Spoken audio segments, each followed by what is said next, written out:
There are few feelings in the world that are worse than being trapped. Whether it's a simple fear of physically constrictive surroundings or it's a prison sentence, humans are naturally averse to being cooped up without the ability to get free.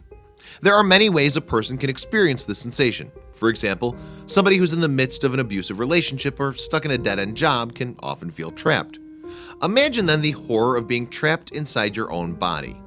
That's what happened to one young man for 13 years, and how he found himself in that situation should serve as a warning to everyone. Martin Pistorius seemed normal and healthy enough when he was a child.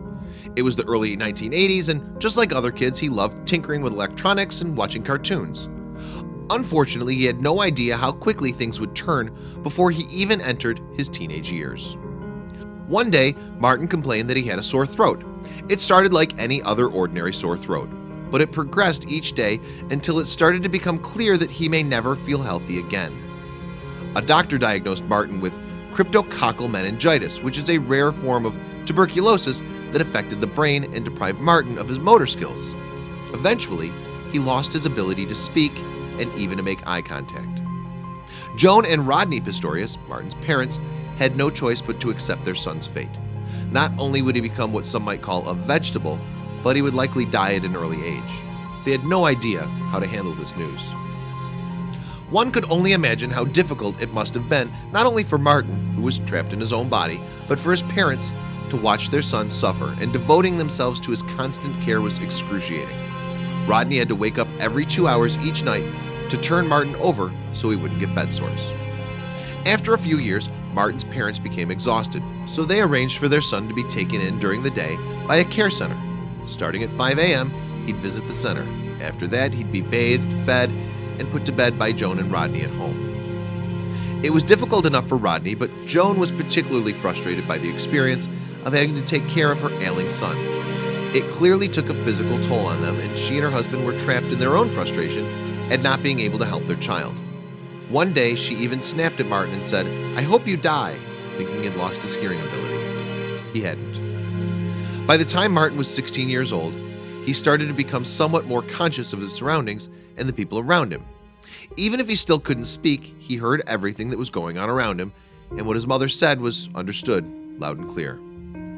Despite the fact that he still couldn't move or speak, Martin regained his awareness. He also came to the realization that he was growing into adulthood. After all, his illness started when he was just 12, and he was still growing physically. In many ways, this consciousness was more of a curse than a blessing. For example, his family would often completely ignore him, looking right past him when they were in the same room as him, as if he didn't exist. Becoming trapped in his own body only got worse as the days went by. As hard as he may have tried, there was nothing Martin could do to get his family's attention to let them know that he understood them. It was truly an absolute nightmare for the young man. Martin tried his best to ignore everything that was happening to him and going on around him. Yet that was easier said than done, as he was forced to sit in front of the television for hours on end, watching nothing but Barney and Friends. It got much worse than that. At his daycare center, he was physically abused by the staff. All of them were under the impression that Martin couldn't process any of the things they were doing to him. Even that wasn't the worst of it, though. One female staff member abused Martin sexually, molesting him and straddling him to simulate sex. Between this torture and his mother's torment, to say that Martin was completely miserable would have been a severe understatement. Martin tried to feel more sympathetic towards his mother, and he generally started to think more positively. This positive thinking may have helped him heal physically as well, because soon enough, he started to move again. It started when he twitched his fingers.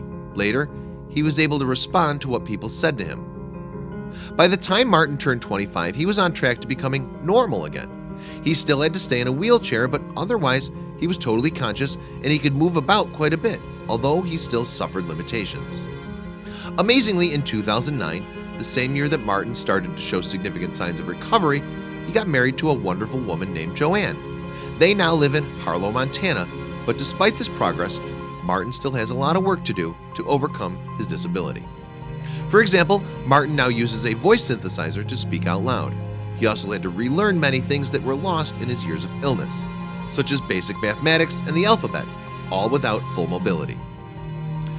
Finally, Martin was able to get a real sense of mobility by learning how to drive a special customized car, and he was taught by a special instructor.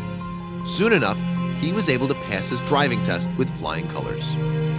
Martin wanted to help other people learn to get through their unique challenges in their own lives, so he wrote a book using speech-to-text technology about everything he experienced during his 13 years of serious illness.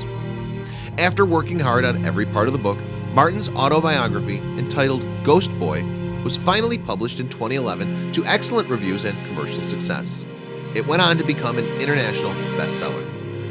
Martin's public recognition didn't end there, as he was invited to be a speaker at the Kansas City TEDx talk in 2015. The entire 14-minute speech was performed using a special computer program, and it was met with a standing ovation. Currently, Martin is finding great success as a web designer and developer. He's forgiven those who have hurt him, including his mother, and he believes that she was only expressing her frustration and not hatred. It's hard to imagine that something so torturous could happen to someone for such an extended period of time, but Martin got through it. Hopefully, we can all learn a lesson or two from him.